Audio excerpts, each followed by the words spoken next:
Guys welcome back to my channel learning with Komal. तो guys आज हम एग्रीकल्चरल इनकम का वीडियो पार्ट 2 करने वाले हैं, जिसमें हम काइंड्स ऑफ एग्रीकल्चरल इनकम पढ़ने वाले हैं। इससे पहले मैंने चैनल पर वीडियो 1 पार्ट यानी कि पार्ट 1 जो वीडियो थी वो अपलोड करी थी, जिसमें मैंने आपको इंट्रोडक्शन दिया था एग्रीकल्चरल इनकम का। अगर आपने वो वाली वीडियो वॉच नहीं करी है तो आप चैनल की प्लेलिस्ट इनकम टैक्स क्लासेस से जाकर वो वाली वीडियो को भी वॉच कर सकते हैं।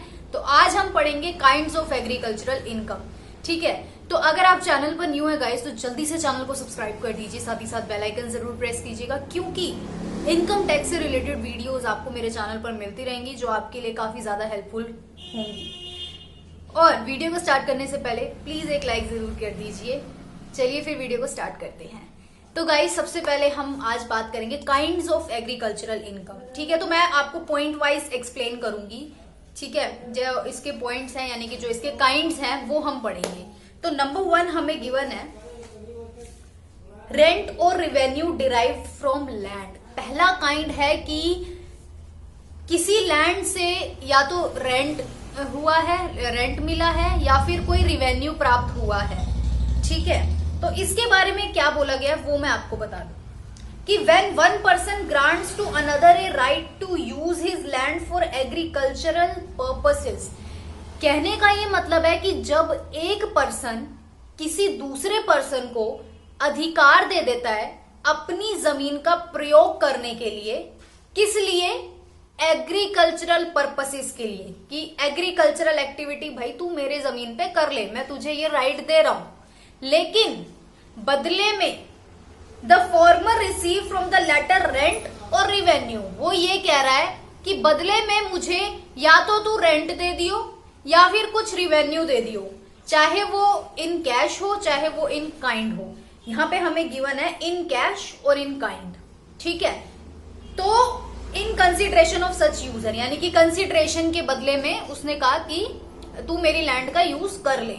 ठीक है, अब सच रेंट और revenue is treated as agricultural income, यानी कि वो जो रेंट है जो मैं रिसीव करूंगी, मान ले वो रिसीव करेगा, वो रिवेन्यू जो है वो क्या कहलाएगा? एग्रीकल्चरल इनकम कहलाएगी। अगर अभी भी ये वाला पॉइंट क्लियर नहीं है तो मैं आपको एक छोटे से एग्जांपल से समझाती हूँ। मान लो मैं हूं, ठीक है, मेरी एक फ्रेंड है, ठीक है, मेरे पास जमीन पड़ी है, मैं उस जमीन पर कुछ नहीं करती। मेरी जो एक फ्रेंड है वो एग्रीकल्चरल एक्टिविटीज करती रहती है, एग्रीकल्चरल काम करती रहती है, तो मैं उसको बोलती हूँ कि तू इस जमीन पर एग्रीकल्चरल काम कर ले, जो भी एग्रीकल्चरल एक्टिविटी कर ले, बदले में मुझे रेंट या फिर कुछ रेवेन्यू दे दियो, चाहे कैश में देना हो कैश में दे दियो, काइंड में देना हो किसी किस्म के रूप में देना हो तो वैसे दे दियो।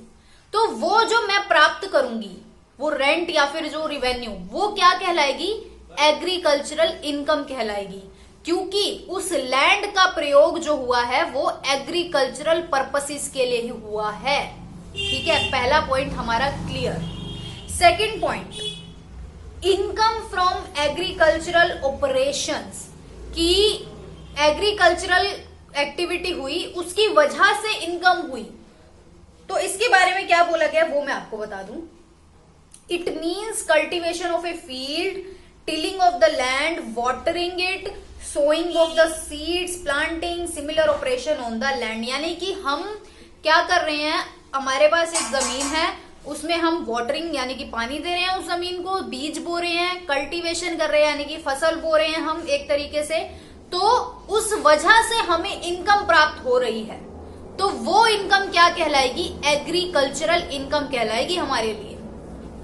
अब हमें यहाँ पे एक और इसी पॉइंट में हमें कुछ गिवन है कि product which grow wild on the land और are spontaneous growth not involving any human labour और skill upon the land are not product of agricultural.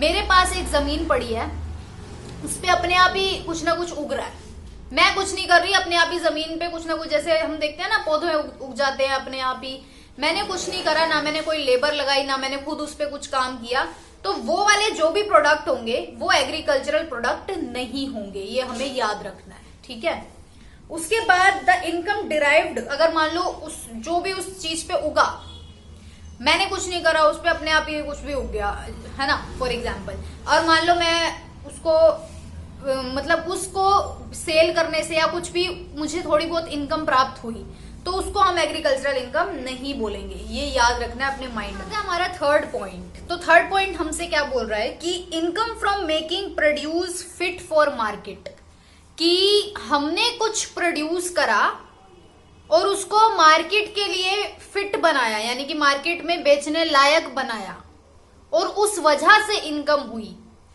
ठीक है, तो इस पॉइंट को हम एक्सप्लेन करेंगे।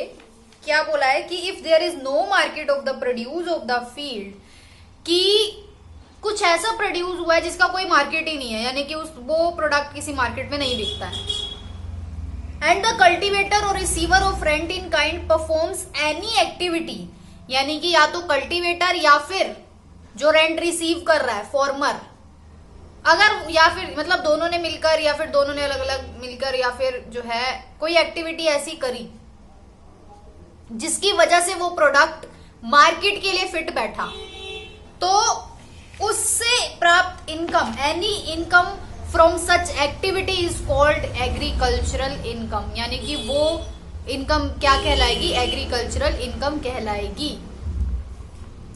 तो the process employed in curing of coffee, flue curing of tobacco, ginning of cotton etcetera is such a process, मतलब ये सारे जो है प्रोसेस होते हैं, तो इनसे जो भी इनकम प्राप्त होती है वो एग्रीकल्चरल इनकम ही कहलाती है। आता है हमारा नेक्स्ट पॉइंट। तो नेक्स्ट पॉइंट हमारा क्या है कि इनकम फ्रॉम सैपलिंग्स और सीडलिंग्स, यानी कि हमारी जो पर्टिकुलर वो लैंड थी उसमें सैपलिंग्स यानी कि कुछ पौधे उग गए या फिर सीडलिंग्स कोई बीज उग गए अपने आप ही, और उसकी हमने जो है सेल कर दी, उस वजह से हमको इनकम प्राप्त हुई, तो ये भी हमारी एग्रीकल्चरल इनकम में इंक्लूड की जाएगी।